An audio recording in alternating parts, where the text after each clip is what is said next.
you? How are you feeling right now? Because this is the big kickoff of awards season. The Palm Springs International Film Awards always start things off. And I think with the incredible performance you've given in House of Gucci, we're about to see a big run. How are you feeling?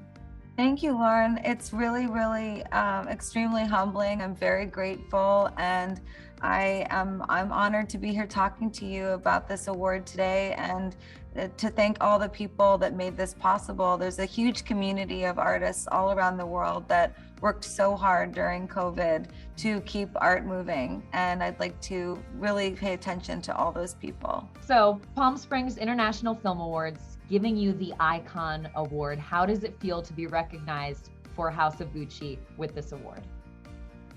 Really a huge honor, and I think about all the awards that I've won over the years and the way that I have always wanted to be an actress, and I'm here now receiving this award, and I keep thinking to myself how grateful that I am that it's for a character that is a real person that I chose to play in a particular way. You know, I believe that sometimes we focus and hone in on single stories, and we sort of herald the idea of women. And Patrizia Reggiani is somebody that was, you know, notorious in Italy and now is much more well known around the world for this role. But there was a way to tell this story where it was about a woman using her body and manipulation to get what she wanted, a woman that used greed, a woman that gave herself into scandal and murder for money. But when I read about her and I did research about her, I realized that inside of Patrizia Reggiani was the story of many women. And to receive an Icon Award for that is extremely meaningful to me.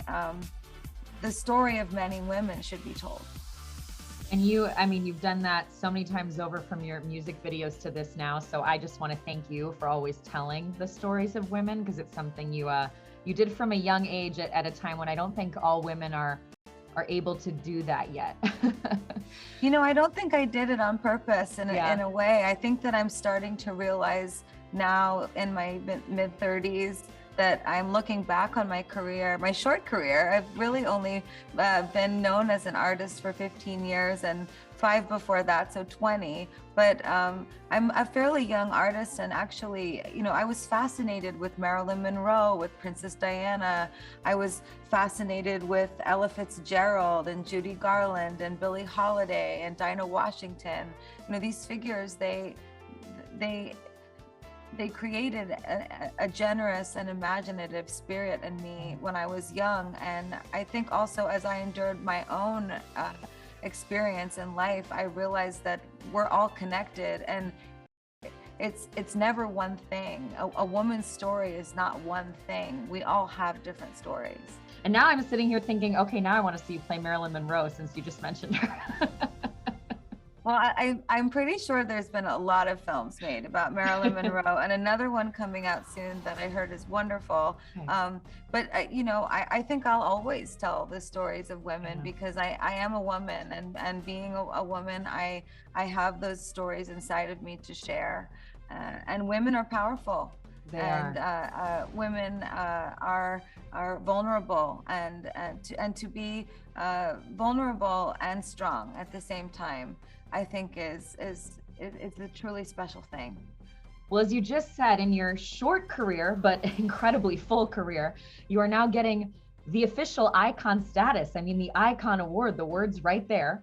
But was there a moment when you thought to yourself, a moment in your career when you thought, wow, I've achieved my dreams. I've reached a status that I'd always hoped for, that sticks out in your mind? You know, I don't think I'll ever forget my last performance of the Monster Ball, when I was about, I think, 23 years old, and I was in Mexico City, and it rained, and all of this equipment broke, and we were so nervous about all of us falling on the stage while there was water splashing everywhere, and the water was pouring down on me, and I remember my microphone was wet. And I remember singing as loud as I could sing. I remember looking at 150,000 people and feeling all of their hearts, feeling all of their souls, and knowing that there was a community of people that all believed in one thing, which was that we were all different and that that was okay. And I think that I felt this way about life really when I was very young because of community and because of people believing in each other. So to me, this, this like idea of value of being an icon or the status of being an icon is less about being the best or the greatest, and it's much more about who are you connected to and what is the message behind why you're connected, and is there meaning in it, and can that then become your purpose? Because I remember that night in Mexico City, I kissed the center of the stage when I was done, and I knew it was my last show, and I said thank you to the stage, because that stage supported my feet, and my feet supported my legs, and my legs supported my body, and my body supported my head, so that I could sing that night, and so that I could receive the love from everybody in that room and take their stories with me. I think about that even with Betty White, we just lost her, but how her status as an icon was about her contributions, her breaking down barriers for women, her being a game changer. And you have been that in such a short time. It's so incredible. This honor does, though, also put you in the company of not just women, some men too. Michael Douglas, Tom Hanks, also Glenn Close, and one Miss Meryl Streep.